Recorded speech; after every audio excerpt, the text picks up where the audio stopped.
The Flyers lose to Colorado 4-1, and this is just a typical Flyers start to the season: a win, a loss, a win, a loss, a win, a loss. They haven't been that great at home so far, even though they did just come off of a really nice home win against the Devils.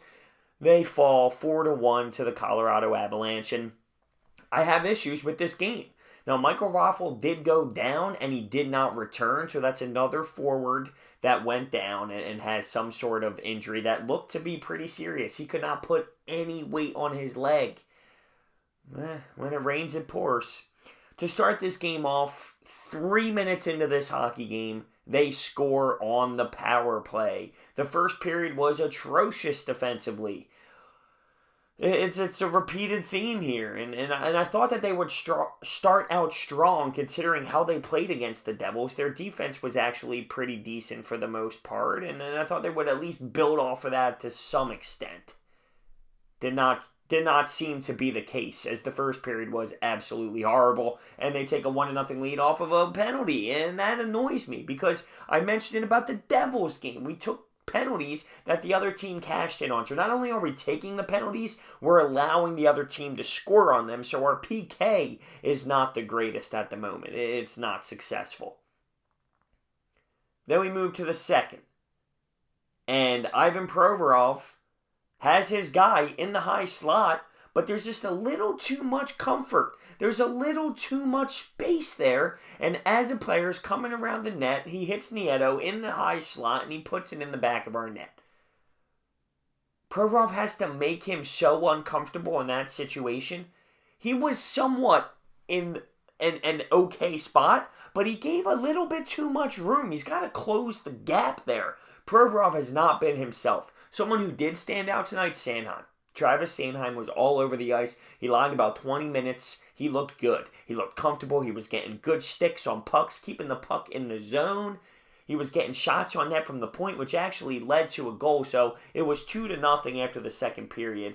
You have Landeskog scoring on a breakaway after an offensive draw that we won, and they end up getting a breakaway on that and scoring that we respond with. Travis Sanheim, literally a couple minutes later, to Nolan Patrick tipping it in front to make it a 3-1 game. And then with the open net, we had an offensive draw, won it again, and Wayne Simmons tries to make a play off the boards to the defenseman that got picked off and got put into the net.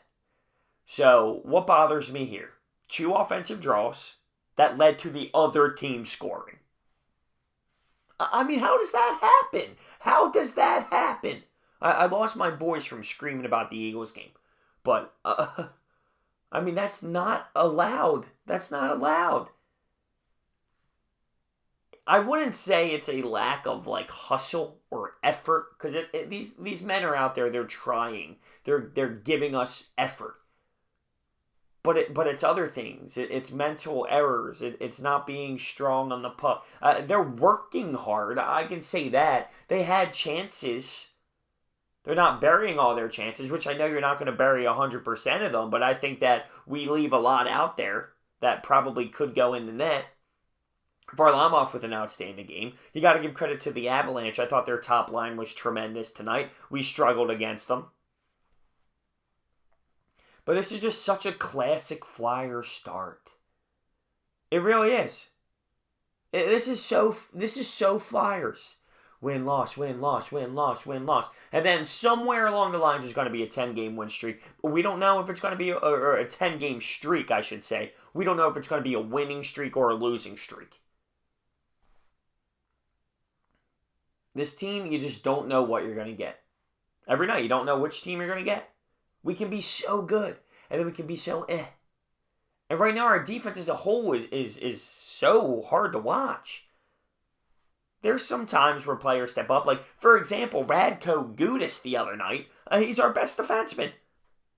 That should never happen, honestly. And that's no knock on him. That's just saying we have talented young players that should be able to perform better. And then tonight, Travis Sanheim, which is great news. Because he has a high praise, a high ceiling.